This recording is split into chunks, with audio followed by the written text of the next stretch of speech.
காதை எங்கட வச்சிருந்தேன் கரெக்டா கவனிச்சியா? நான் இதானே சொன்னேன், நீ நான் சோழ போவாயில சொன்னா நீ என்ன வாவா இருக்கிற சொல்றவா இல்லையா? ஆமா, அது மாதிரிதான். சரி, அடுத்ததுக்கு வாங்க. அவர் கட்டளைகளுக்கு செவி கொடுத்து அவருடைய நியமங்கள் யாவையும் கை கொண்டால்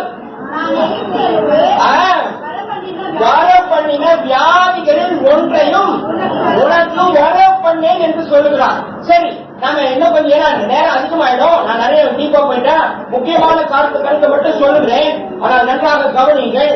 இப்ப நான் ஒரு கேள்வி கேட்க விரும்புகிறேன். எகிப்தின் வியாதி வாதை என்றால் என்ன, அல்லது வியாதி என்றால் என்ன? இங்க சொல்லிக்கலாம் வசனத்திலா அப்படின்னா என்ன? Very good. 10 வாதைகள் தெரியுமா? கவனிச்சிருக்கீங்களா? சரி, இங்க ஒருத்தர் சொன்னா போதுமா? யாரும் சொல்றாங்க இந்த பக்கம் யாராவது சொல்றாங்க கரெக்டா? அவங்க சொல்றது கரெக்டா? அவங்க 10 வாதைன்னு சொல்றாங்க கரெக்டா? கரெக்ட் தான். சரி, வெரி குட். அப்ப என்ன சொல்றாரு? அந்த 10 வாதை அவைகள் ஒன்றையும் ஒன்றை கூட என்ன பண்ண மாட்டேன் உங்களுக்குள் வர பண்ணேன் என்று சொல்லுகிறார். அப்படித்தானே சொல்லியிருக்கிறாரு. சரி, இப்ப அடுத்த கேள்விக்கு வரலாம். இப்ப அந்த 10 வாதைகள் வந்துருக்கா வரலையா? வந்துருக்குது. எங்க வந்துருச்சு? எகிப்துக்கு. கத்தியா கத்தியா கத்தியா நான் என்ன கேட்டேன்?